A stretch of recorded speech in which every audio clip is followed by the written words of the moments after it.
Hello my crafty friends, it's Andrea from Prairie Sky Paper Crafts. Canada Day is just a few days away, so I am inspired this week to do things in a red and white theme.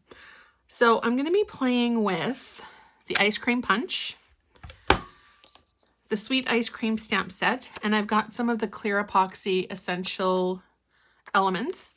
I've got my 2 stamp blocks here. We're going to do a technique with the larger one. So I'm going to just set the stamp set aside.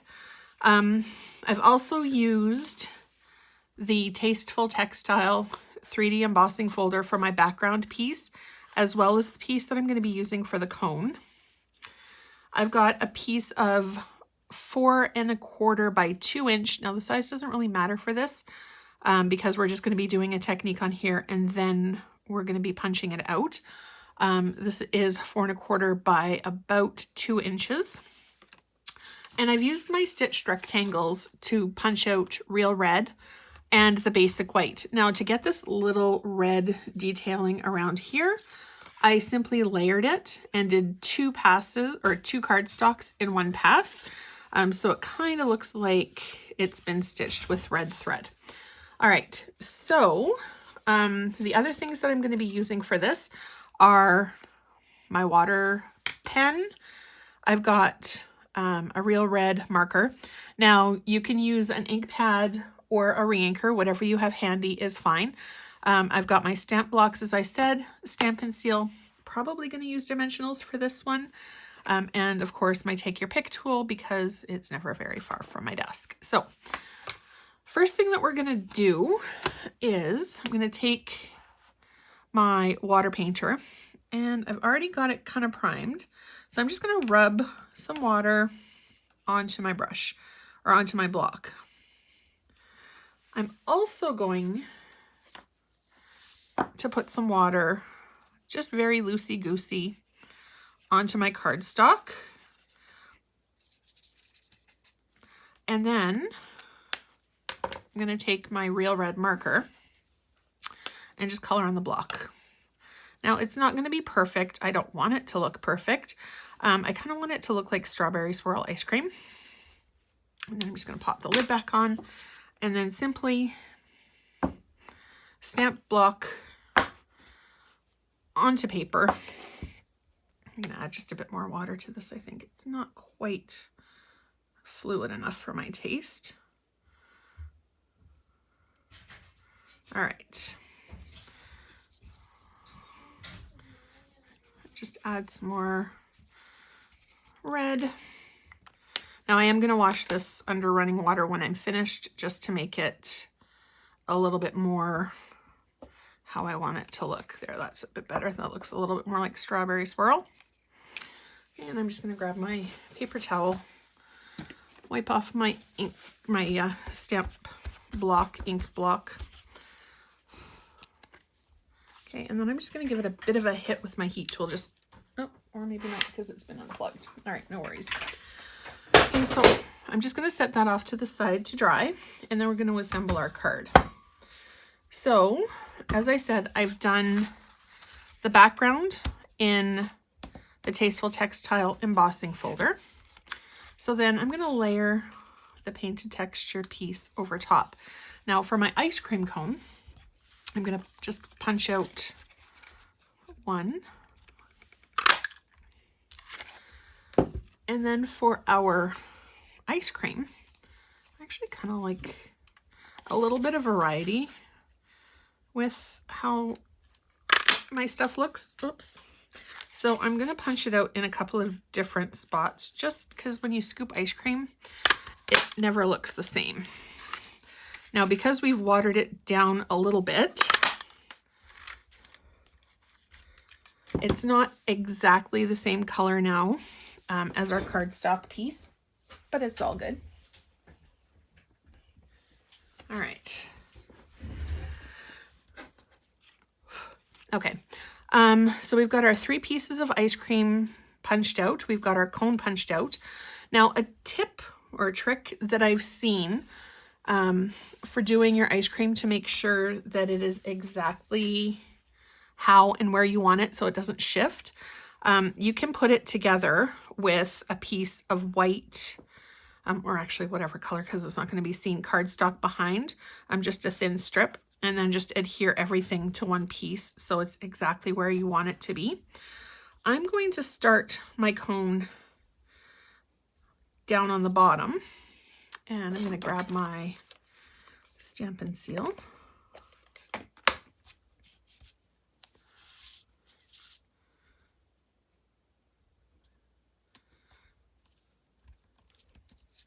Okay, and then I'm just going to go ahead and layer my cone pieces on. I like this one the best, so I kind of want to leave that one for the top. All right, whoops, move that guy out of the way for a bit. Now, when you scoop ice cream, it's never ever perfectly, or at least when I scoop ice cream, it's never perfectly straight. So it doesn't matter if it's slightly askew. In fact, I kind of like it that way. I'm going to do that one, the other one. Now, if your paper got really damp when you were spritzing it, you might want to let it dry before you put the adhesive on the back, because if you don't, it will come off. Okay, now I've got my clear epoxy. So there's 3 shapes. There's this teardrop shape that I've already colored with my cherry cobbler blend, just because I wanted it to be just a little bit different of a color, and a little bit more fluid. So I'm just going to color this red one, or the round one I should say, because I kind of want that as sort of the cherry on top. Now it only takes a couple of seconds for it to dry, but you do want to make sure that it's dry before you move it, or else you'll get the alcohol ink on your finger. Now I've already done this. I did these, I don't know, maybe about 2 minutes before I started the video, and they're already dry, so they're good to go. And of course, my take your pick is never close or never far. So I'm just going to twist it to get some of the putty to come out, and then I'm going to twist it back so it doesn't keep coming out. It's really warm in my craft room today, and I really don't want to have a whole ring of, or a whole row of putty. Okay, so there's my cherry on top. Now I'm going to do a few little ice cream drips. I'm going to tuck the first one sort of in behind a little.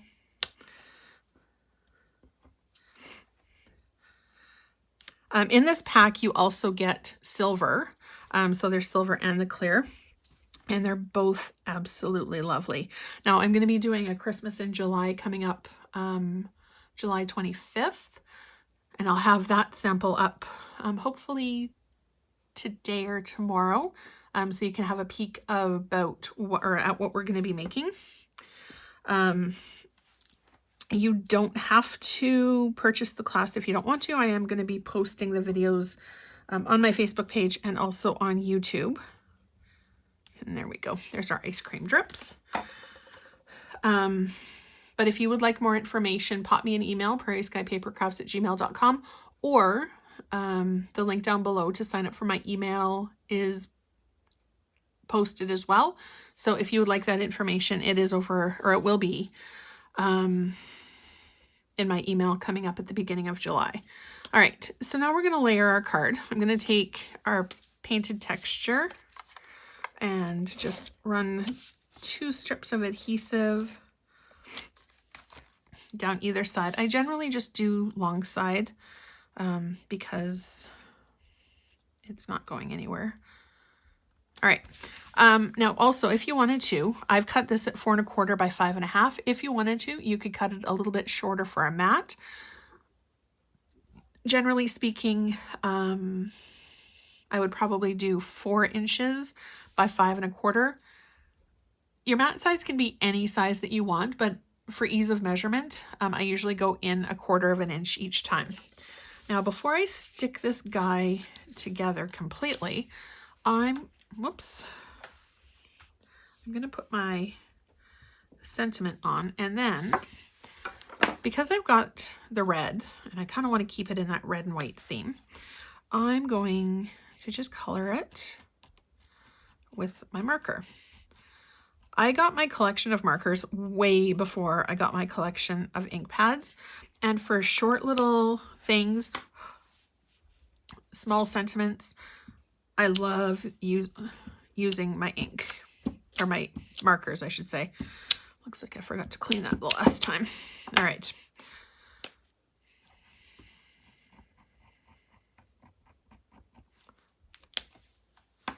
And I like to do a test piece as well, just to make sure that it's going to have good coverage. All right, so here we go.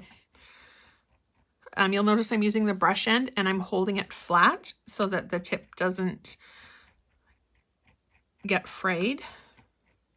You can also fill your markers with the re-inker. All you need to do is gently tease off the nib